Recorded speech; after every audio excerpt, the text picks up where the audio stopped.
యెషయా గ్రంథం 25:8 ప్రభు అయిన యెహోవా ప్రతివాని ముఖం మీద బాష్ప బిందువులను తుడిచివేయును. ఈ ప్రపంచంలో ఎన్నో రకాల లిక్విడ్స్ ఉన్నాయి.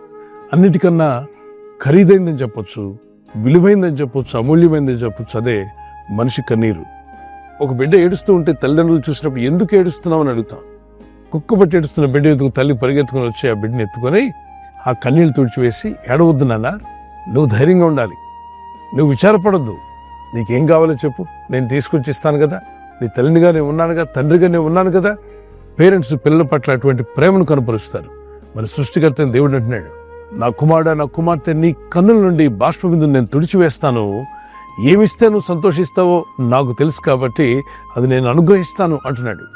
వ్యర్థమైనవి, లోక సంబంధమైనవి, శరీర సంబంధమైనవి, శరీరాశ, నేత్రాశ, జీవపడము కొరకు ఏడవద్దు. అవి మిమ్మల్ని మరణంలోకి నడిపిస్తాయంట. దుఃఖము ఇంకా ఎక్కువైనా చేస్తాయి, చిక్కుల్లో పడేస్తాయి. కాబట్టి శరీరాశలు తీరట్లేదని, నేత్రం చూసిందంతా పొందుకోలేకపోయామని, జీవపు డంబము, పేరు ప్రఖ్యాతుల కొరకు ఆరాటపడొద్దు. అవి దేవుని వల్ల కలిగినవి కావు. వాటి కొరకు నువ్వు ఏడుస్తూ ఉంటే నీ దుఃఖం ఎక్కువైపోద్ది, నీ విచారం ఎక్కువైపోయి లాస్ట్కి బతకాలని ఆశలే పోతాయి.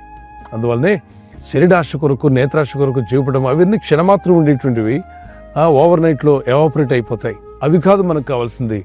నిత్యము అనుగ్రహించే సంతోషము, సమాధానము ఇహమందే కాదు పరమందు కూడా మీరు ఆనందంగా గడపగలిగేటువంటి గొప్ప కృపను ప్రభు దయచేస్తాడు. ఆయన ప్రతివాని పేరు జీవగ్రంథంలో రాస్తా అంట. మన పేర్లు జీవగ్రంథంలో ఉన్నాయి, మీ పేర్లు జీవగ్రంథంలో ఉన్నాయి. అందును బట్టి సంతోషించండి. గిన్నిస్ బుక్ లో మీ పేరెక్కి ఎంత సంతోషిస్తారు, దానికన్నా గొప్ప సంతోషం, ఈ లోకం ఇవ్వని సంతోషాన్ని ప్రభు మీకు దయచేస్తున్నాడు. ఆనందించి గంతులు వేయండి. ఎందుకు అంటే సృష్టికర్తని దేవుని లెక్కలో నువ్వు ఉన్నావు. ఆయన డైరీలో నీ పేరు రాసుకున్నాడు. దాన్ని బట్టి ఆనందించండి. ప్రభు అదే అన్నాడు, శిష్యులారా, సేవ బాగా జరుగుతుందని, మరి సేవలో ఉన్న పరికరాలను కొనుక్కోగలిగారని, మీరు ఆజ్ఞాపిస్తే దెయ్యాలు పారిపోతున్నారని వీటి గురించి సంతోషించకండి. సేవకులు, మన సంతోషము జీవగ్రంథమందు మన పేరుంది, నా దేవుని గ్రంథంలో నా పేరుంది. అందును బట్టి సంతోషించినట్లయితే మీ ప్రతి అక్కర తీరుస్తాడు. దేవుని దయలో మీరు వర్ధిల్లి అభివృద్ధి పొందాలని మా ప్రార్థన. ప్రకటన గ్రంథంలో కూడా అంటాడు, ప్రతివాని ముఖం మీద బాష్ప బిందువులను తుడిచివేయను. కొన్నిసార్లు ఆనందంతో కూడా కన్నీళ్ళు వస్తాయి. ఆనందంతో కన్నీళ్ళు ఎలా వస్తాయి? 25 సంవత్సరాలు ఎక్కడో తప్పిపోయారు. తప్పిపోయిన కుమారుడు ఆ తండ్రి మళ్ళా తిరిగి కలుసుకున్నారనుకోండి, 25 years తర్వాత చాలా సంతోషంతో ఇద్దరు కలుసుకున్నప్పుడు వచ్చే కన్నీళ్ళు ఉన్నాయి చూసారా, అవి కూడా ఆనంద బాష్ప బిందువులు. ఆనందంతో వచ్చాయి.